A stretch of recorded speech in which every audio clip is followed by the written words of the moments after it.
Welcome to Press Coverage. I'm Theo Gremminger. At Press Coverage, I'm trying to bring you the sharpest guests and trying to help you find the edges you need to win in fantasy football. And today, I'm excited to be joined by Rich Hribar of Sharp Football Analysis.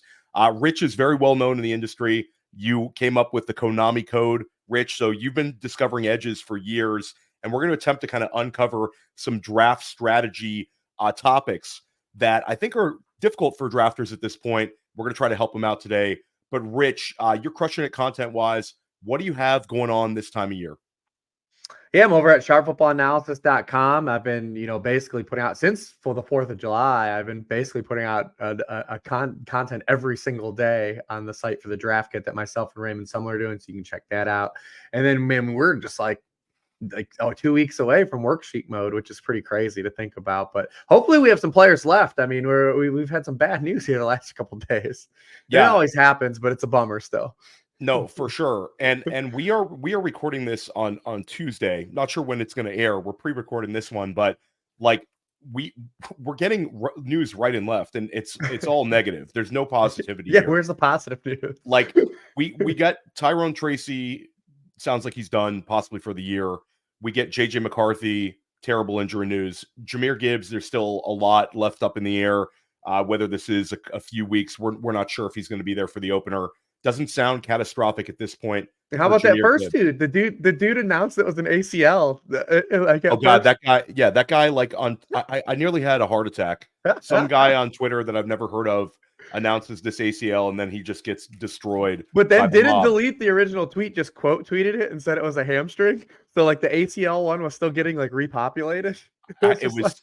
I mean, like I had the guys from 32 Beat Reporters on, and they talk about how some of the it's like everybody's trying to be first these days. You see it with fantasy football Twitter. Yeah. You see it with Beat Reporter Twitter. They talked about that, where it's not necessarily always the best information comes out first. And I guess injury Twitter is its own thing. Like be first to the table with like the catastrophic news and get some engagement. But yeah, it's awful. It's awful for sure. But Ayuk's been traded 17 times already this month. It's wild out there. You got to make sure. Don't take that for whatever you read the first time. Make sure you see it a couple other places. 100%. But I've got to ask you, because now people, I think that with Justin Jefferson, we're talking about one of the best fantasy football players we've ever seen at the wide receiver spot. Mm-hmm. Certainly over the last 10 years, one of the best player at any position, and a guy who is a incredible alpha. But when it came to the quarterback position, we thought that we were going to have sort of a light at the end of the tunnel with JJ McCarthy, the first round pick, improving over the course of the season, taking over the job, and maybe Justin Jefferson going nuclear in the second half of the year. Now we've sort of have to decide whether it sounds even crazy to consider where to take Justin Jefferson now. Does anything for you change knowing that it's going to be Sam Darnold looking like the majority of the season with Nick Mullins backing him up, and how you're approaching Justin Jefferson specifically with your drafts? Yeah, not a whole lot. I mean, it could be more of a positive if we get word that McCarthy's going to be out for the year. If he needs the full meniscus repair, he will miss the season. Right now, we don't know. That's like up in the air.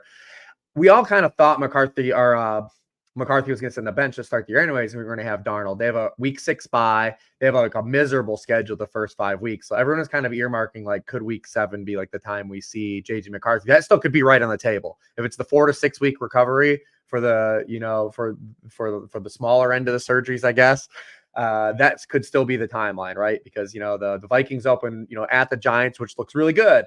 And then 49ers, Texans, Packers, Jets before the bye. Like, they're not favored in any of those games. Could they eke one of those out? Sure. Then they get Lions, Rams after that. So, like, this is a team we expect to not potentially have a great record to start the year, whether it be Darnold or not. So if we still just get pushed back and we have the McCarthy later in the season, it could be kind of an issue where it becomes a thing, because you look at rookie quarterbacks historically have really dragged down wide receivers and the Hall of Fame wide receivers. Guys like Mike Evans, Calvin Johnson, Larry Fitzgerald all had like point per game decline with rookie quarterbacks in their career. Not everyone is CJ Stroud, unfortunately. So if we're just playing the base rate, we should expect a little recoil there. So we'll see if that is, to be determined with McCarthy starting. If we do get Darnold for the full season, I think it's an overall pro for Justin Jefferson because of those things I just laid out about the rookie quarterbacks historically pulling guys down. We also have, TJ Hawkinson's probably going to miss at least opening 6 weeks this season, if not more, until he's 100%. You look at Jefferson splits without Hawkinson on the field last year. He was targeted on 30% of his routes. We don't know if Jordan Addison is going to get suspended at some point, which could funnel more targets to him. I fully believe in Kevin O'Connell in the system, right? And we did see Justin Jefferson have 2 monster spike weeks with Nick Mullins. Now, keep in mind, though, he did have 3 really down weeks mixed in too without Kirk Cousins as well. So there's still some volatility on the table for him. I think if you were using his quarterback situation to split hairs between like Joe Burrow and Jamar Chase or Amon-Ra and Goff, and you just felt more stable about those situations, you're not really going to move those. But I mean, I just think when you're looking at like a target count in a system that we believe in, it's hard to like outright just fade Justin Jefferson. Sometimes he goes like 108, 109 in like these underdog drafts too, which is really great. He's the guy that gets pushed down the board. But yeah, I don't really think a lot changes for like how I feel about it. It could change for a little bit as an uptick if McCarthy is rolled out for the year, which I don't think any of us really want either, because we want, McCarthy to kind of get this, like the ball rolling at his career too. So it's another just like nebulous situation still right now until we get the full official news of McCarthy. Yeah, and that's a great point about the targets and the target share with Justin Jefferson. You've already seen the guy have 180 target season, near 170 target season. This could be, and the wide receivers 3 situation and the backup tight end situation in Minnesota, like you could see early season Justin Jefferson 35% target share, just going absolutely nuts with volume. But Jefferson would definitely be a guy that a lot of people would like to know the final stats of. But for any veteran player, Yeah.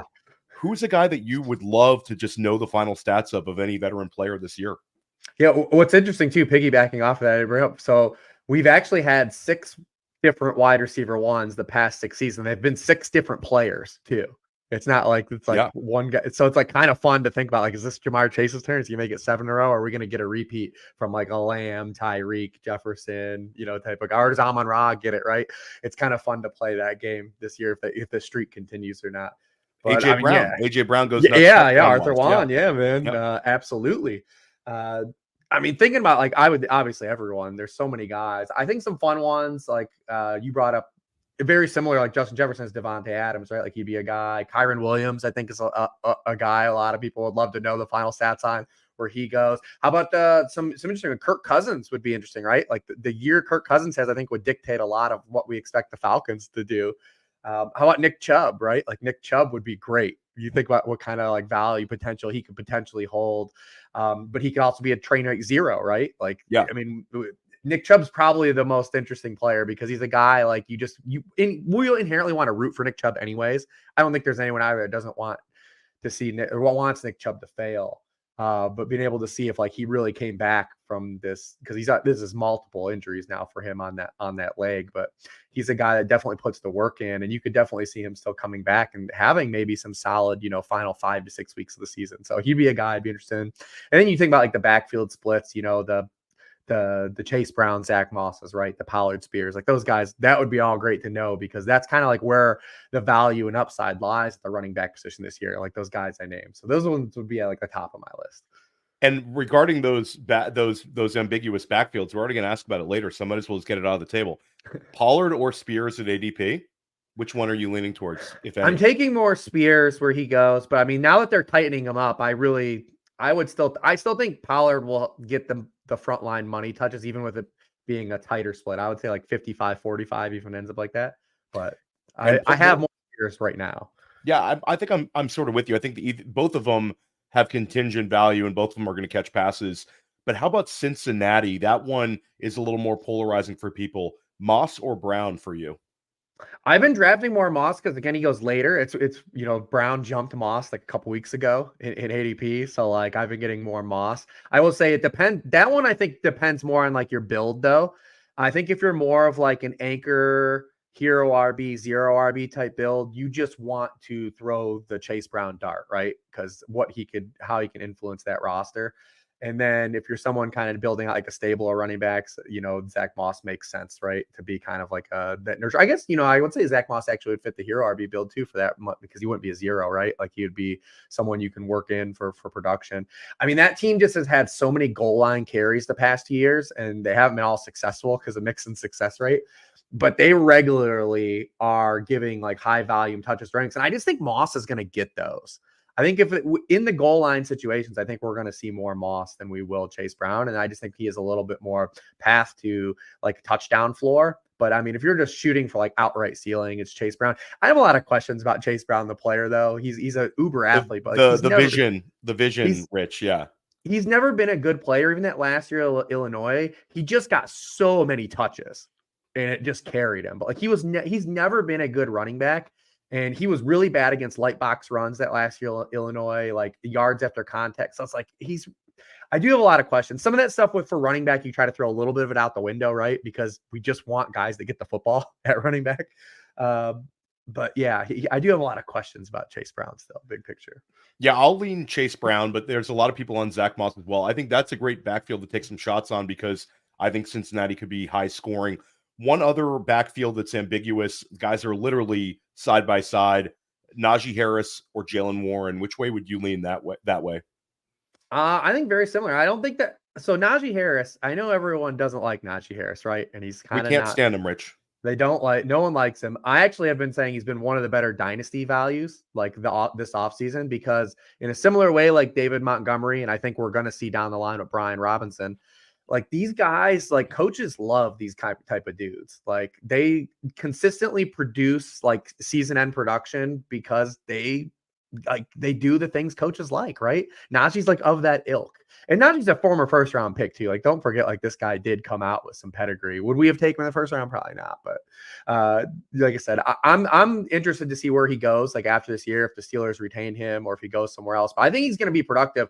This backfield in general, if you just look at Arthur Smith's career, I mean, his backfield's average just under 500 touches per season. So like there's room for both of these guys to be successful in a 1A, 1B situation. And I still think, again, when we talk about like Moss and Chase Brown and you tie this over to Harris and Jalen Warren, I still think when the Steelers are inside the 10-yard line, you're going to see Najee, man. And you everyone holding these Warren, everyone pushing Warren up. And I get Warren's just way more exciting, right? But Warren absolutely looks just like how Tony Pollard did a couple years ago, right? Where we're like, man, this guy's so electric. And the other guy, he's like, he's falling for 4 yards. Like, it was the Eckler Melgo argument too, where it took him a while to kind of overtake him. So yeah, we always root for those kind of guys. How about a rookie, Rich? A rookie that if you could know their final stats, like I'm sure there's about 10 of them, but if you could pick one of them, who would it be? So I think the first one, obviously, that people want to know is Jonathan Brooks. Would just be the guy to we'd want to know his final talent. Here's a wild card one. How about Jalen Wright? Because if we know Jalen Wright's final line, I think that tells us a lot about Devin Achane and Raheem Mostert too. So you get kind of not just knowing what Jalen Wright did, but what it meant for the offense. I think that also Xavier Worthy falls under that same boat too. Like if Xavier Worthy, if we know his stats and it's lackluster or he pops, then we know how to dictate how we want to handle guys like Rashee Rice or Hollywood Brown. Same thing with Keon Coleman, right? Like we know Keon Coleman's final line.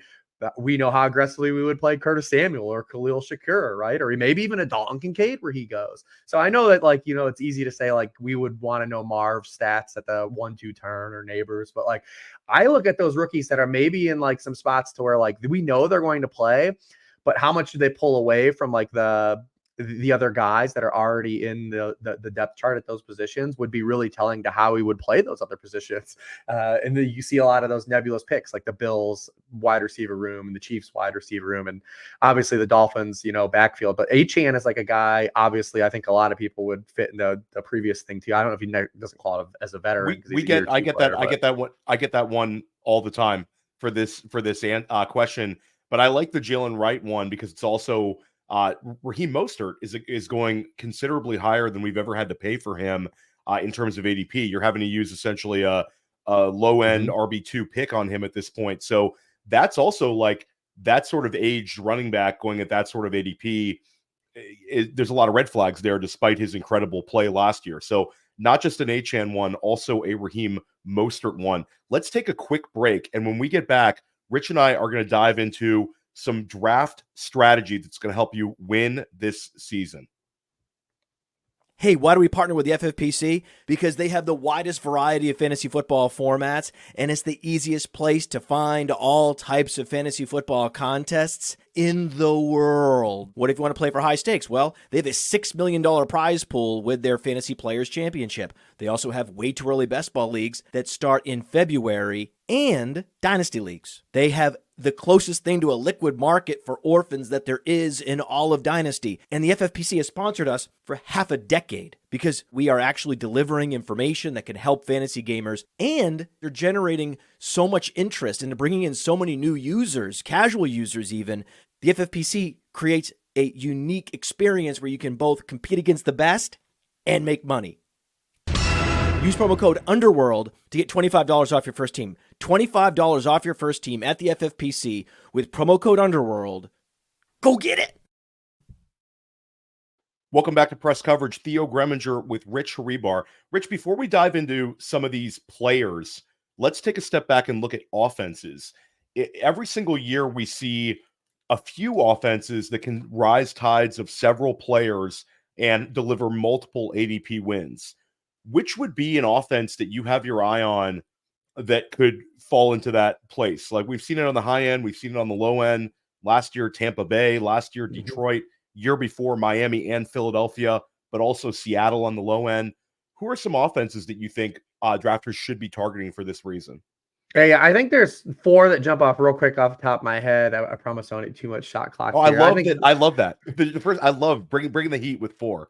Yeah, well, the first one obviously is, we know, like, the obvious one, because we're seeing it priced in with a lot of their players, and it's Atlanta. Like, you know, we're transitioning from Arthur Smith to Zach Robinson. Kirk Cousins has already played with Kevin O'Connell, you know, an offshoot of this iteration of this offense. This is a team that was 30th in drop back rate over the past 3 the years with Arthur Smith.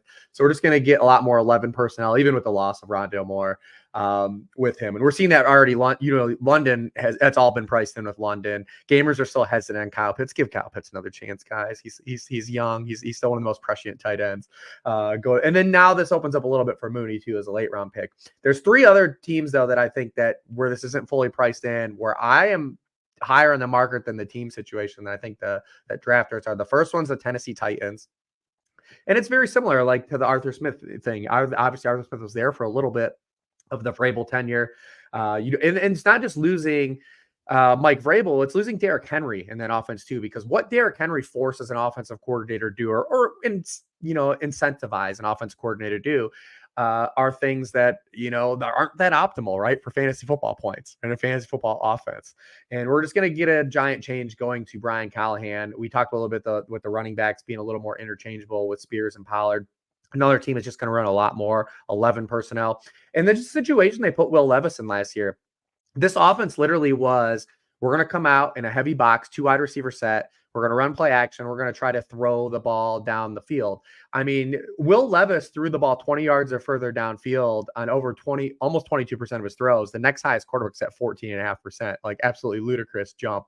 All guys did was run, like, vertical routes and streaks. I don't think that we'll see, like, the full, like, Burrow, Jake Browning package necessarily, where Levis is just, like, throwing dump offs like those guys were.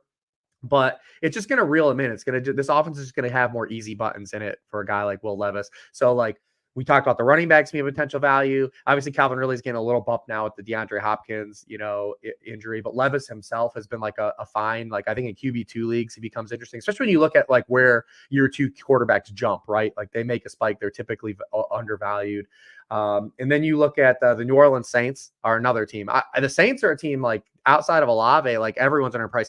Alvin Kamara's PPR ADP, absolutely, like, I need someone to explain it to me, like the meme, like, explain it to me like I'm 5, because we've already seen Kendre Miller, like, fall below, like, with an injury this preseason. Dennis Allen's, like, not really, doesn't seem like he's very into him. It's an offense that has a thin target tree. He's going to catch a ton of passes. Why is Alvin Kamara going like RB like 17 in PPR leagues? Like, it's absolutely mind blowing to me. And it's pretty simple. He's old. And people think that it all fell into his lap last year. Can't push back on the old one. He is old. But do you think it was like a product of the offense last year in a sense, and you're seeing that sort of repeating itself this year?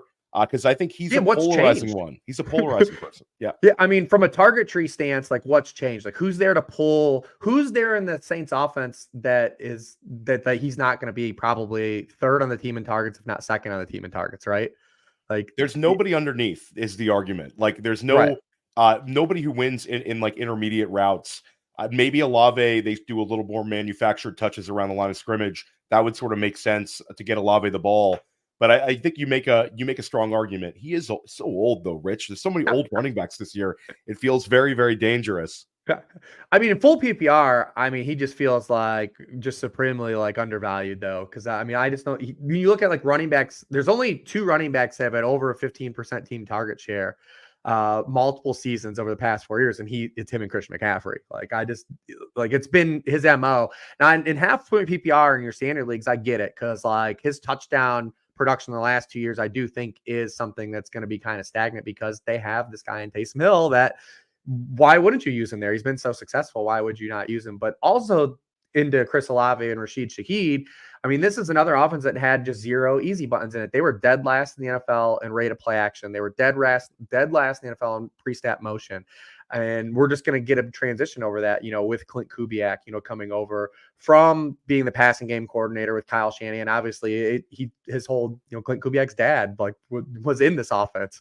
So this is a team that's going to definitely, up that as well. And then the Carolina Panthers, because you already said 2 of the teams for the past 2 years, the Seahawks 2 years ago and the Buccaneers last year. There's a guy that's correlated with those 2 teams. He's the head coach now for the Carolina Panthers, Dave Canales. Dave Canales was with the Seahawks 2 years ago, and he was at the Buccaneers last year. Like he's turned water into wine out of 2 situations in a row. Like, why not just keep going back to the well? And again, this is another team that has a year 2 quarterback. Typically, when guys are like a train wreck, and granted, a guy like Zach Wilson didn't bounce back, but year 2 quarterbacks have historically been undervalued.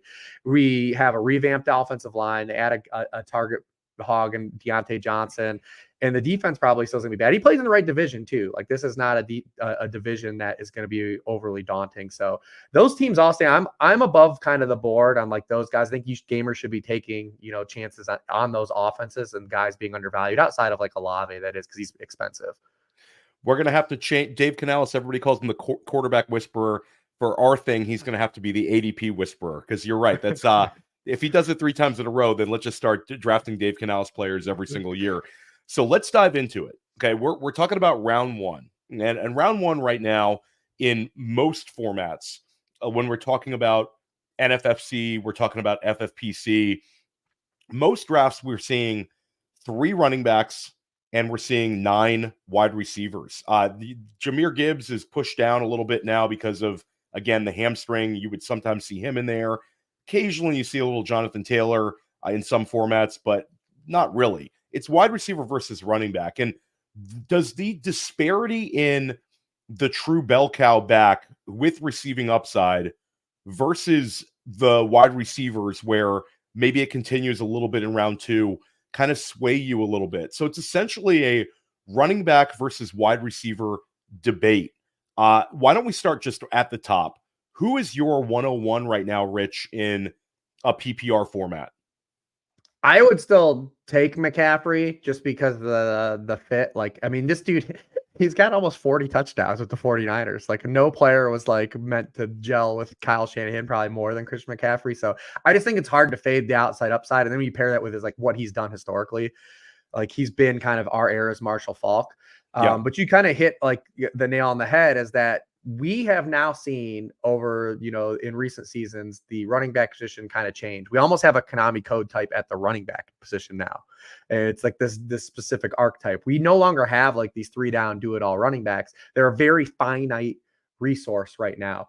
We've seen that running back touches, the percent of league wide running back touches, in the 2000s, the lowest 6 years in terms of share of league touches running backs have all come the past 6 years. We see that the amount of running backs, just 4 running backs had 20 or more touches per game last year. It's kind of an arbitrary number, but I mean, that's the fewest in an NFL season over the past 30 years. Derrick Henry led the NFL with 280 rushing attempts last year. That's the first time the league leader in rushing attempts had fewer than 300 rushing attempts since 1990. It was the fewest overall rush attempts the league leader has had since 1974 in a full season. And keep in mind, Derrick Henry played 17 games last year. Running backs just aren't getting the football in totality as much. And that has to do with mobile quarterbacks. Mobile quarterbacks are pulling away not only touches in the run game, because we still don't know the cap on where mobile quarterbacks are going to land in terms of overall percentage of league-wide runs. It keeps going up. They've set a new high 4 years in a row. And then mobile quarterbacks are reducing the amount of receptions running backs are having. And running back targets per game now have gone down 6 years in a row, the running back position. Eventually, it's going to have a dead cat bounce. It's not going to zero, but mobile quarterbacks are influencing the running back position in multiple ways outside of even the thing people talking about like committee backs. So we have this finite resource of running backs, and everyone's got Christian McCaffrey there. And then we believe Breece Hall and Bijan Robinson are like the archetype of the guys that become like the new CMCs. And that's why they're being drafted in that first round. And then you have a gap, because even though the Gibbs injury will push him down, Gibbs also was a guy that was sharing a backfield. There was still another tier gap for him. And then you get to like the Saquons and Jonathan Taylors and the Derrick and Henrys, like these guys that play at mobile quarterbacks. They might not play where they have a quarterback that might siphon some rushing touchdowns to them. They might cap their reception ability. So there was a clear gap. So I actually don't have a problem if anyone is pulling on Bijan or Breece Hall in that first round, just because the positional leverage that those guys can now occupy. This is no longer like fantasy football, even when like a guy like Sean Siegel pushed, the zero RB strategy or the anti-fragility stuff. Like, you only get your shot at a couple of these types of guys. And granted, there probably will be a guy like that maybe doesn't do the full Kyron thing of last year, but there'll be a hit, in the mid to late rounds. But I mean, you've got to try to get these guys, I think, when you can. So I have no problem if anyone even takes, like, I think even at the landscape right now, if someone took Bijan or Breece at like 102, I wouldn't really blink, man. I honestly wouldn't. Well, and there's been a strong argument for that. I know Scott Barrett's talked about that a little bit. And Nelson Sousa, who's one of the better high stakes players around from FTN, has been talking about that a little bit. But Sean Siegel came on this podcast, and he took the stance of Breece Hall over Bijan Robinson. So I agree that most people are putting those two in a tier, and I would agree with that as well. But if you have to go head to head, which one of these two players are you feeling more positive about and confident about heading into the season? It's largely a splitting hair situation, but I am higher on Bijan. I think the tiebreakers for me are, one, I did a podcast earlier this offseason with Stefania Bell, and she highlighted that, if there ever is a repeat ACL injury, they typically happen there's a study that it typically happens within 2 years of the first one. So like that's nothing like you're going to dock them. But again, we're in the splitting hairs mode here. Also, the Falcons, they have our second ranked offensive line in the NFL. The Jets have a top 10 one on paper, but there is some fragility there. They're counting on a lot of older guys that they added. And then, young guys, they need Elijah Vera Tucker to stay in the field. Really positive first outing for their first round pick, in the preseason game the other day, but they're still counting some things. And then the Falcons have our easiest ranked rushing schedule, while the Jets are 28th. So like, I'm just like splitting hairs. I'm a little bit higher on Bijan than I am Breece Hall for those reasons. But I'm not really pushing back hard if you're a Breece Hall gamer. So you're making the argument that I think a lot of people are starting to come around to, that maybe the first 2-3 picks could be running backs. Do you have a point where you just can't do it? Is it like, do you have conviction on maybe one of these truly elite top 5 wide receivers like a CeeDee Lamb or Tyreek Hill, where you just can't push the button on a Breece Hall or certainly Bijan's your 102 in this scenario, but maybe dropping down, let's say the 103. Let's say all these wide receivers are available and Breece Hall. Are you like, I'm just going to do it because structurally it makes the most sense? Or are you swayed so much by one of these very elite wide receivers? Yeah, I'm still into more of the receiver builds from that area, even despite, like I said, you can make that argument. Just because of the quality of running back that's now available in the subsequent rounds compared to previous, seasons. A guy like Kyron Williams wouldn't be available at the 2-3 turn, or Devin Achane, right? Especially when you can get one of these elite receivers and you're like, oh, if I compare Devin Achane and I get the pure run out with Devin Achane paired with an elite wide receiver, that's like pretty hard to say, like starting out. Whereas you start with Bijan, you start with Breece Hall, even when you start with Christian McCaffrey and you come back to that 2-3 turn and you're like, all right, am I going to do Brandon Ayuk? Like there's some, I think there's some more fragility with the wide receivers in that area than actually is the running backs that are getting pushed there. So especially when it comes to Tyreek Hill, right? Like, dude, Tyreek has been top 10 in MVP voting the last 2 seasons with Mike McDaniel. Like Mike McDaniel fully understands the assignment with Tyreek Hill. This dude's been targeted on 32% and 37% of his routes the past 2 years. He actually ran cold in his opportunity last year too. There was a run out where he was absolutely the smash wide receiver one, maybe broke Calvin Johnson's record. He had the most red zone points under expectation than he should based on opportunity. He actually was low. Just 16% of his red zone opportunity result in a touchdown. That's the lowest rate of his career. The rates, his first season in Miami was 27.3%. And his career rate was 28.8% entering last year. So significant drop off there. Only 41% of his end zone targets resulted in a touchdown last year. Is his lowest conversion rate since 2019. So like it could have even been better. It could have even been better for him. I love that. Yeah, I love that. I think it's looking at Tyreek Hill. When we talk about positive regression, it's usually somebody who disappointed last year. Yeah. But Tyreek's had 1,700 yards 2 years in a row with the best play caller in football, arguably getting him the ball with an incredible amount of targets. So we haven't seen that like season where he gets a nuclear level of touchdowns. So I agree with you. I think he's super, super exciting there.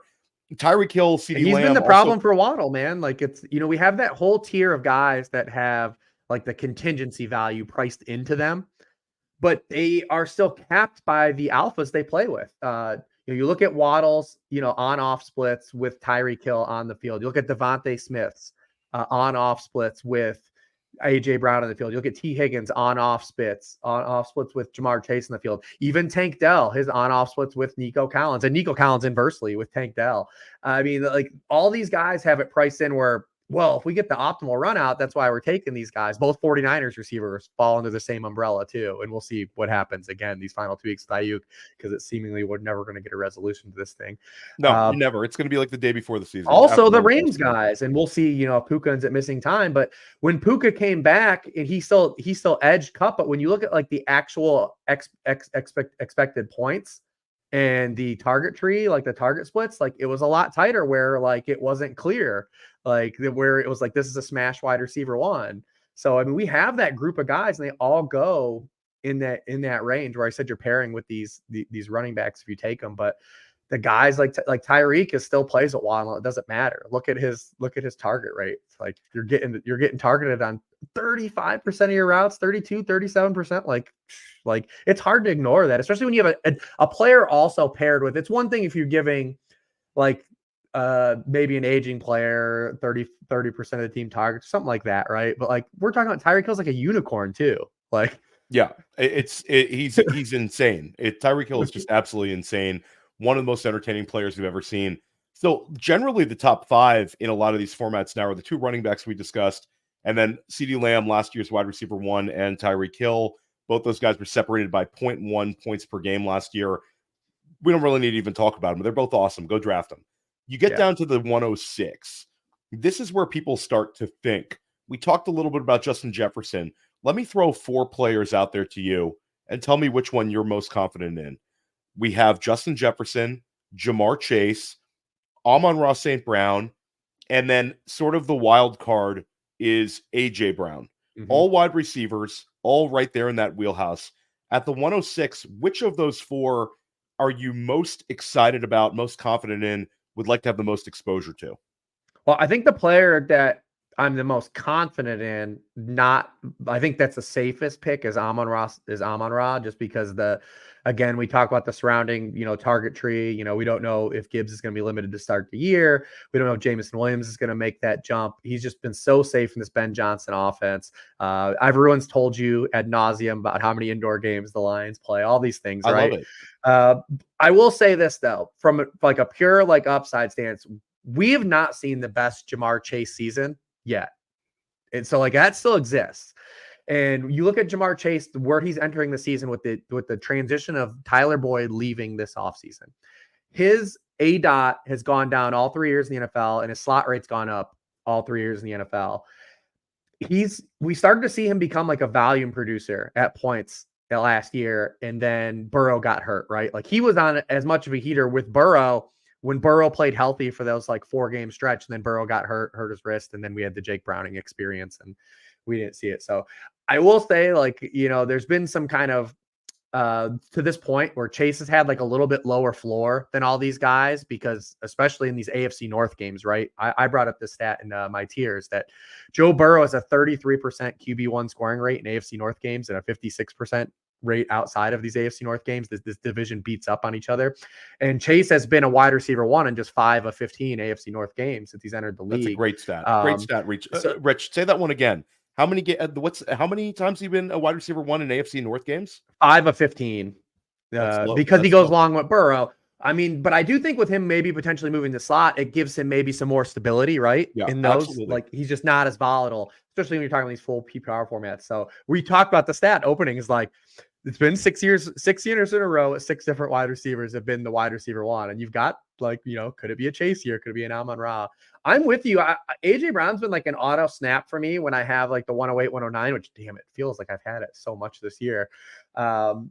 Just because he was another guy, people forget, like he was matching Tyreek Hill for a point of last season, like was going neck and neck, like with him. And a lot of that had to do with Emmanuel Forbes. And thank you, Commanders and Ron Rivera, just like letting Emmanuel Forbes get thrown to the wolves to AJ Brown. But we're getting also this, when the Eagles lost Shane Steichen last year and they went to Brian Johnson, this offense just became really stale. And part of it also was what we saw happen with Burrow in the beginning of the year. Remember the beginning of the season with Burrow when he couldn't move because of the calf injury? Like they were just stagnant. They were in shotgun 96% of the time. Like couldn't be multiple. And that happened with the Eagles last year too, not just with the loss of Shane Steichen, but when Jalen Hurts picked up his knee injury. I mean, their play action rate just dropped last year. Their pre-snap motion rate dropped from last year, and their shotgun rate rose. And they're a team that runs a lot of RPO, so they do run a lot of shotgun inherently anyways. But when Hurts had his knee injury, the under center stuff just disappeared. I think we're going to get a little bit more of it from Kellen Moore this year. We know we're going to get a lot more pre-snap motion from, because that's what he's done in his last 2 stops. Last year with the Chargers, 58% pre-snap motion, Cowboys 45% in 2022. The Eagles last year were just at 27%. So we're going to get some more of that too. And AJ Brown's like, splits and stuff like that. I'm curious to see who they move around. I could see AJ Brown moving a lot more into the slot this year too, and getting some movement from him. So is that a pro Johnny Wilson statement there, Rich? Yeah, maybe. I mean, it's tough to say. Like, here's the problem with like getting deep in the weeds in the Eagles target tree, because this has been a Dallas Goedert problem for the last 2 years, is because they have a mobile quarterback, and we've seen this continuously happen with the Ravens too. It's hard to like get them and nudge them to like the 550 to 600 pass attempts, right? And when you're capped in the pass attempt game, that caps your third target in your offense, your fourth target in your offense, right? It's hard for those guys to break out, and that's why they need guys to be off the field. Like Devontae Smith, the past 2 years, a lot of people forget how influenced his like spike weeks are for when Goddard's missed time these past 2 seasons. Devontae's been at his best when Goddard hasn't played. And I assume Goddard would be better if one of the other guys were off the field too, because it's a lower volume offense. And the Ravens offense, you look at last year, Zay Flowers took a significant step up when Mark Andrews got injured. These offenses that have these lower, these ceiling caps in terms of raw pass attempts, you need kind of injuries. The 49ers have been like this forever. Even before the Brock Purdy years, like, when you've seen the splits when Ayuk's off the field, Debo splits, or Kittle splits when someone's off the field. So when I look at the Eagles and we're saying like, are we going to get into the weeds on the Goddard, the Johnny Wilsons? Like, I just don't think there's gonna be enough overall pass attempts in those offenses for us. Especially with the Saquon factor, where there's going to be more manufactured stuff for him that we haven't necessarily seen even last year with DeAndre Swift having a career low targets despite rushing for over 1,000 yards. So I agree. If you want your wide receiver 3, or say like this, you're the third target in the offense and beyond, you want those attached to these teams that are going to be winging the rock around, man. These immobile quarterbacks, like, you can, that's why you can mess with the Texans, right? You can, you're looking for those types of situations. No, 100%. So we basically talked about the top 9 where we included wide receivers. None of us are fading. And let's throw Garrett Wilson in there because he looks like a lock first rounder, especially due to the Jahmyr Gibbs being banged up. Now we start getting down to, now we got to start thinking, because you have two guys banged up in this range with Puka Nacua, and you have Jahmyr Gibbs, and then a lot of guys where we are not quite sure we want to push them up to the turn, but now we have to. So FFPC can kind of ignore this a little bit. Like if you want to go tight end at the 1-2 turn, despite historical scoring numbers at the tight end spot, being a little lower for the tight end one last year, it makes some sense. But let's talk to our traditional PPR listeners here. Rich, which guys are you starting to think about at the 1-2 turn? I'll throw it out there. Interest in Saquon Barkley or Jonathan Taylor, or does this seem like kind of a purgatory pick at this range? I think that now the way it's fallen, I think you can make the case for splitting the baby, doing a wide receiver running back, paired up in that spot. I mean, just based on kind of where you said, like, we're pushing guys up. Like, I mean, how confident are you taking Marvin Harrison there? Like, what are you really gaining? And even if you do take Marvin Harrison, who are you taking with the other pick? Yeah, that's I think it's harder to justify the wide receiver start from that spot unless you get someone to slide. I could see like the Olave still is one guy. Like I said, I'm still above board. I think we're still going to see the best Olave season that we have to this point in his career. I think that he's tailor-made to fit with that Shanahan style offense, and he's going to get a lot more easy button targets too than he's had the past years. Now it's still Derek Carr offense. How excited are we for the ceiling? I get it, but yeah, it's hard. So like I picked 14 in our 14 teamer over the weekend, and I took Olave Barkley. I split it, and it was even harder to justify wide receiver from where we were in that one. Tough to not have third round reversal in a 14 teamer as well, Rich. Yeah, that's like you're just sitting there for like an hour waiting for your next two picks for sure. Let's talk a little bit more about those wide receivers. So Olave has sort of separated himself for you when we compare them to the Marvin Harrison Jr.'s, the Londons. And then we'll throw the Waddles, Kupps, and Samuels in that mix, because these guys are all starting to go inside of round 2. So let's take Olave out of there. It's unbelievable too that people are double counting the Debo thing right now. Like, this has existed all offseason. Like, yeah, I mean, I think like I know like Kittle has steamed up, Debo's steamed up, and Brandon Ayuk is shot down. Despite nothing happening at this point, you might end up with a situation where everything is completely the same.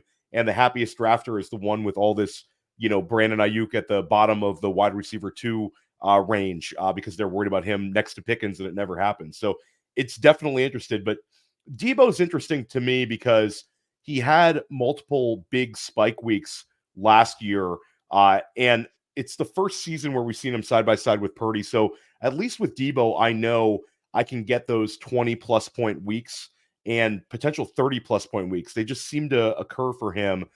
The other guys you brought up Marvin Harrison Jr. I think I'm pretty bullish on him in this second round range. Where are you at with Harrison Jr. versus London? Because they're pretty much side by side. Are you trepidation on both, or was one well ahead of the other? No, I think the problem is if you're double tapping those guys, you're paying a premium for. You're paying a tax on it, all right? Like, I have no problem with their ADPs at all. I think they make sense because the way, we pushed wide receiver up further. So it's not like they're the wide receiver 6 at the turn. They're now the wide receiver 10 at the turn, right? As opposed to previous years. And you have to start ranking guys there. And I get it. And these guys are, first round picks. They're uber talents. But you are paying a premium on something that we've never gotten before, right? And I think it makes it tougher. I am high on both guys, though. I think London especially fits this kind of, I think he fits the offense really well too. When you go back to London as a prospect, he had a lot of manufactured stuff at USC, and he's literally just been running perimeter stuff in the 2 years he played with Arthur Smith offense. So definitely excited to see what he can do in a modernized offense. I find myself getting more Pitts than London based on just where the two have been priced and like where I've been building my teams out. Like, I've been at like Pitts has been going in more of a spot where like there's more of a break in the wide receivers, and there's like the running backs are kind of like, like you said, you brought up some of the older guys, like they're kind of there. So I have been getting more Pitts than London of priced in. I think it's interesting too with the Harrison stuff because it ties in McBride because, McBride splits, which were incredible last year, also came without another wide receiver on the field. Like Greg Dortch was second on the team in receiving yards over that span. Now he has to contend with Marvin Harrison Jr. too as well. That's why I think Kyler's been my go-to Cardinal pick, because you're mitigating some of the opportunity costs that both McBride and Marv carry. And if they both hit, you're still getting a piece that you're arbitraging some of that as well. That's why Kyler's been such a great pick for a number of reasons too, where Kyler's been such a good pick in ADP. But I have no problem with where those guys go. I have a problem double tapping though. I've had a problem taking both on the same team for the reasons that I laid out. It seems like a risky bet, and I think there's an argument when I'm taking those guys at the turn that I'm drafting them towards their ceiling. It's, there's a scenario where both of them finish as a wide receiver 1 for the first time ever, and they're like wide receiver 10, and I'm drafting them right at a range where I need a little bit more than that. Let's specifically look at Cooper Kupp, because he's a guy that's rising into this range. A lot of people are sort of on the Cooper Kupp as a second rounder now. Are you back in fully on Cooper Kupp, where you're using a top 24 pick on him right now in a PPR league? I think it depends on my build. If I'm going to take Cooper Kupp, it's probably going to be where I'm insulating him. I'm probably going full like 0 RB to start, right? Like I don't want him to be my locked in just like 2 and then have a gap, right? I want to have some insulation. I want to play the age stuff because it's not just, if you just go down his list, like all of his metrics have dropped 3 years in a row. So it's the catching a falling knife type thing, right? Like if Cooper Kupp was just kind of mediocre, we would be like, yeah, he is following a trajectory of being a mediocre player. I don't want to play a premium on that either. So but I definitely think you can make the bull case for him, just because, he ran 400 pass routes last year with Puka Nacua on the field and still had 27% of the team targets. Like that, I was drafting a lot more of them earlier than I am now. I'm not as bullish in the second round, but if you're building out like a full 0 RB build, I think he still can fit some builds. We just don't know. We also don't know. Like, we also don't know right now. We have no idea what the hell's even going on at Puka Nacua. I know. And with Kupp, the one thing that resonated with me is just how much pain he was in last year when he came back. I don't think that was necessarily as apparent to us, just how he was able to kind of push through. Now he's, obviously he's a guy who worked super hard in the offseason, but you bring it up. It's sort of like Nacua last year benefited greatly from Kupp not being there. And if it's a limited Puka Nacua, you could get the first month of the season with Kupp getting you off to a very fast start. And like you said, right now, with a lot of 0 RB builds, you can get him as your third wide receiver. I have a Tyreek Hill, Chris Olave. If I take Bijan, I don't want to take Kupp. I don't think. That's a fair way of looking at it. And there's guys like, again, the Debos, the Waddles. There's other wide receivers in that range that you can follow up a hero RB build. Let's talk about the tight ends.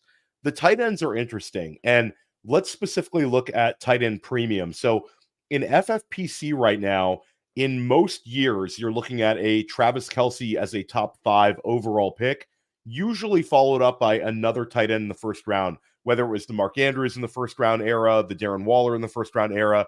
Occasionally, you'd even see 3 tight ends in the first round. Now you're seeing 5 tight ends going between like picks 12 and let's call it pick 26. All basically second round picks with Laporta, Kelce, McBride, Kincaid, and Mark Andrews. Then you see another group of tight ends where it's Kyle Pitts, Evan Engram, and George Kittle. All of these guys are getting steamed up.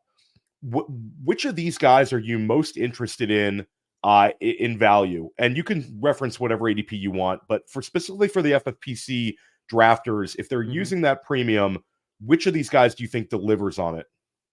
Yeah, honestly, all of them. This has been my heart. This has been kind of my, if you listen to like the podcast I just did with JJ, why the hardest pick I've had making is Laporta, because I feel so strongly about the field at tight end. I don't really have a problem with Laporta, like betting on Laporta. I think he's going to be good. He's going to be the second target in an offense we believe in. Have a safe floor, be reliable. But how much of an edge is a Laporta in round 2 or round 3 in like your traditional leagues going to give you versus a Mark Andrews, versus a Travis Kelce, versus a potential Dalton Kincaid spike, a Kyle Pitts spike, or an Evan Engram? Like, right? That's the hardest thing that's been for me to push the button on Sam Laporta, is I think it's a really strong position of totality. And I know we've said this before, but I have a couple other reasons why I think we should be bullish on the tight end position. It's why I was bullish on the rookie tight ends last year. And it ties into something we talked about earlier in the show about the transition of, kind of the running backs and stuff. They're getting impacted by the quarterbacks, but the tight ends are getting pushed up now because of the way defenses are playing. And this is an ongoing trend. We're seeing more zone coverage. We're seeing more middle of the field open stuff. That stuff's all been on the rise. The tight end position has had a renaissance now. If you look at their share of league-wide targets, it's going the opposite direction of the running backs. It's going up. It's continuously going up. Tight ends had their most receptions per game of the past decade last season. The most 200-point scorers I believe we've ever seen at the tight end position in a single season was last year. Yeah, I mean, it continues to go up. It's why I was bullish on the rookie tight ends last year, not just with them being good players. It's because tight ends are now being used more in the NFL offense and the scope of way defenses are playing. And I think that's going to continue, especially when you look at the talent at the position that those names that you just laid out. Like, those are all really solid players that we bet on. When you look at the tight end ones too. So last year, tight end one scorers had 35% of all tight end targets. It's the highest rate of the tight end one since 2018, third highest in the 2000s. And we saw 16 different tight ends last year have a 15% team target share or more. It's the most in a season since 2015. Tight end ones had 36% of the team, the league-wide tight end receptions, which is the highest since 2018. I mean, we're just seeing the tight end position being incorporated more into the NFL offense because of the way defenses are playing, right? So that middle of the field stuff has really dictated the value of the position. And I'm pretty bullish on a lot of these guys from a talent perspective. And then historically, the way you want to play the tight end position is you want guys that are their number 2 target at worst in their passing tree, if number 1, if you can get it. And every one of those guys you kind of named off, they are the 2 or better. I mean, until we get the Kittle, pending what happens to Ayuk. We'll see what happens with Jacksonville.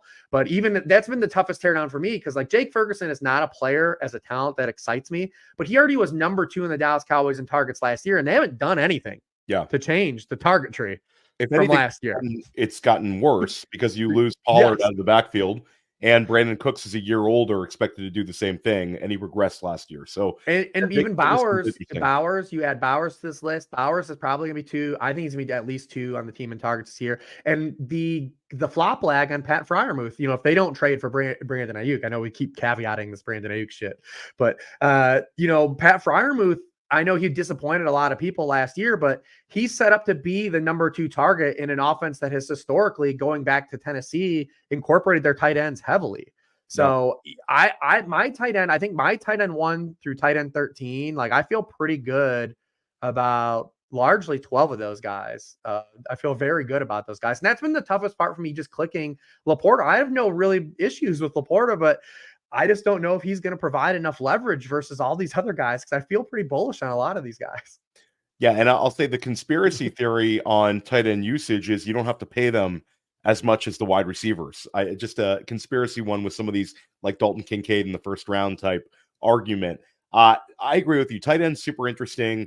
Glad to see you're on the Bowers and Ferguson tier, because I think that's one where gives drafters a little bit of confusion.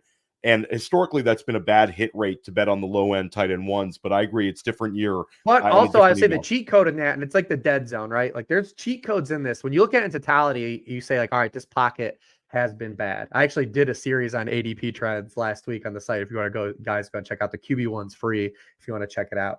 But and it showed you how to, like, I showed how to beat, like, those 2 dead zones. So if you're taking a tight end in that group, you want to take a guy that's on his rookie contract that projects to be number 2 on his team in targets or better.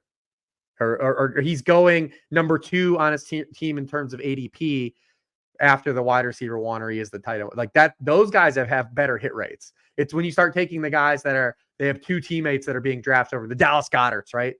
That Dallas Goedert fits this mold. He's a guy that you historically want to have trepidation with because he's a back-end tight end 1. He's not on his rookie contract, and he has 2 other teammates, pass catchers, going ahead of him in ADP. Those guys have historically not hit. And then the RB dead zone has, like, a pocket like that too. There's a way to beat the RB dead zone. You want to target, again, rookie contract players that are pass catchers. It's why Rachaad White hit last year. There's an archetype of player that typically, if you're going to challenge the dead zone, there's the guys that you can brush back in and say, like, historically, these guys have actually been undervalued in the dead zone. and you use that to your advantage. Where gamers are like, oh, you're taking a guy in the dead zone, like cool, but there's ways to beat these pockets too. Rich, you're absolutely crushing it, but we're nearing the end, so let's go a little lightning round. Let's stay in the dead zone. Pick your favorite value in the dead zone here between Rachaad White, Josh Jacobs, James Cook, Alvin Kamara, who we discussed before, Joe Mixon, and Ken Walker. It's still Rachaad White for the reasons I said. Like he still has everything, and he's going to concede touches. He always was. I mean, he had 76% of the backfield touches. That was second in the NFL behind Joe Mixon last year because the depth was trash. The Bucs' depth was terrible. They had to give him that big a workload. He's always going to concede touches, just like the Kyren Williams stuff. Kyren Williams is always going to have reduced touches and the Rams are going to add a guy because the guys behind Kyren Williams were absolute jags last year. And when Kyren Williams got hurt, they couldn't run the football at all. So we're going to have some Rachaad White pullback, but Bucky Irvin's 193 pounds. Like he's not getting goal line carries. Like he's still not getting goal line carries. This is a team that's projected to have a tighter split in terms of rushing touchdowns versus passing touchdowns last year, just by natural regression to the mean. I still think that there's a chance for two. Gamers also overweight running back inefficiency. It's not static. There's no efficiency stats that like have really good correlation year over year. What if Rachaad White's just a better player in year 3 too? So yeah, I want to keep betting on a player that can catch the football, is still big. He's 20 pounds heavier than Bucky Irving, and is still on his rookie contract and was drafted with some pedigree. So like I still like Rachaad White. I think he's still undervalued right now. Yeah, and he can regress from last year and still deliver at his ADP. I think is kind of the takeaway because I got him in the 6th round the other day. He's sort of last year is being kind of brushed aside. Yeah, for sure. Okay, lightning round. These guys we see a massive tier of wide receiver 2s. These guys are Nico Collins sometimes goes in the 2nd round, so we'll leave him out. Mike Evans, Devonta Smith, DK Metcalf, Michael Pittman, Brandon Ayuk, DJ Moore. Which one of these guys, let's say they're all 3rd round picks. Which one of these guys are you most into? I'm interested in quite a few of those guys, actually. Oh, yeah. There's a few of them for sure. But if you had to flag plant all right. So first of all, I think people are taking the DJ Moore stuff kind of like too far. Like he was the guy at first. I was like, oh, there's going to be some pullback. Saying as high of a target share as he had last year. Like, 'cause again, we knew that because everyone outside of him was trash. They were always going to improve the position. But I still think when you look at the Bears schedule, they have our number 1 passing schedule projected this year. There's still a chance for DJ Moore just to keep betting on the talent where he's actually maybe the field's gone too low.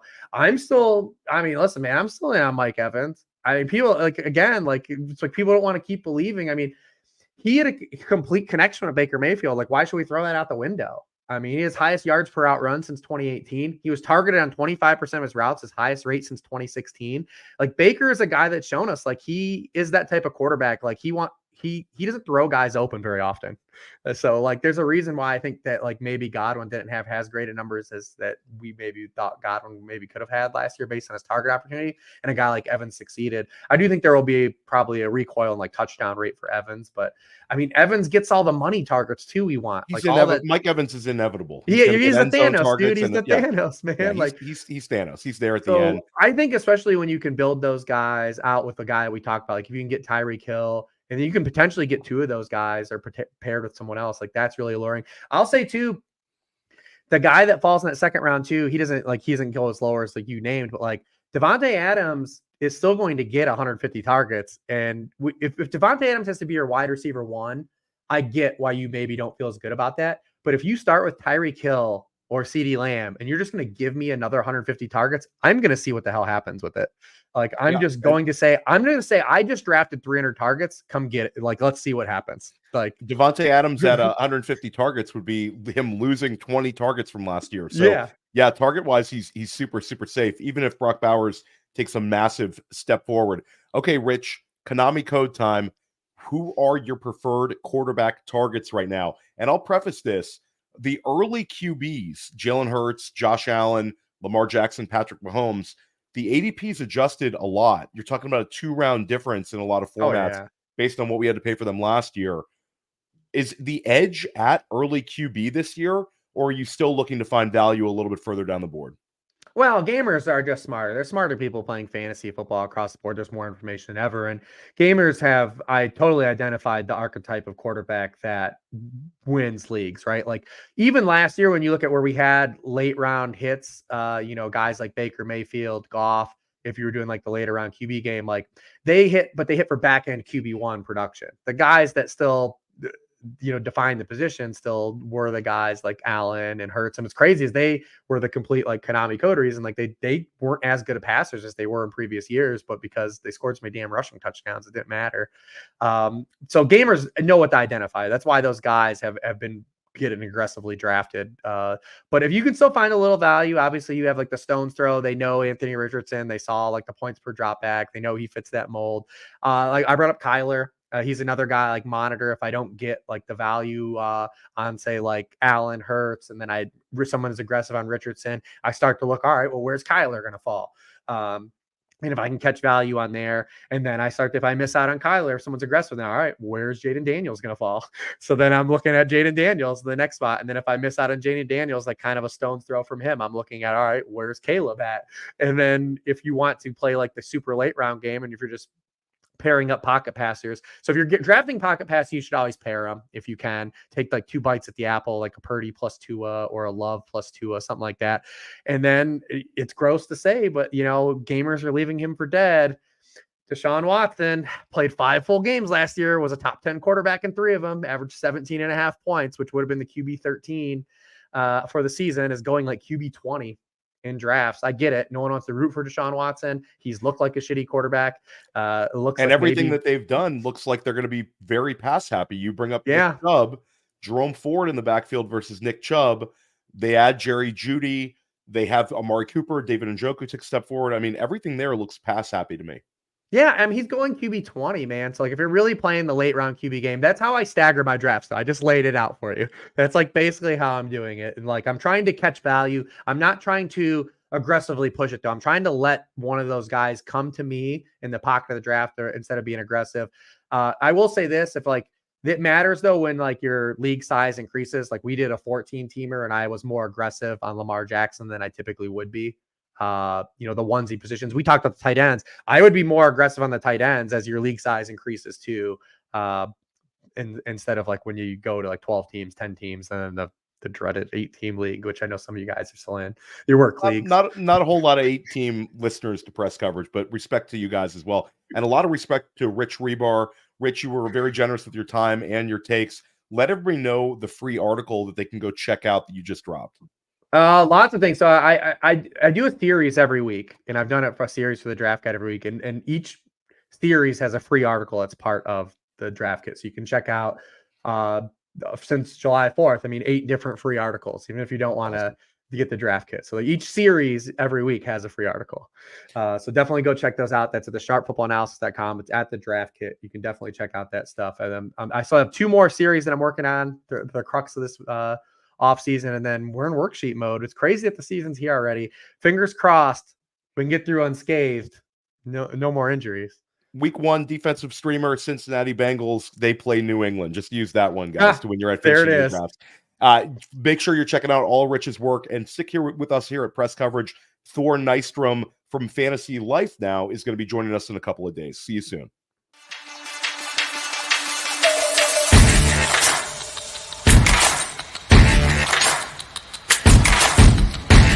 Hey, I want to thank you for being part of this broadcast. If you have any thoughts on it, leave a comment. If you enjoyed it, make sure you leave a like. And if you want to see more shows on the Player Profiler channel, subscribe to it. That's how we know you want more.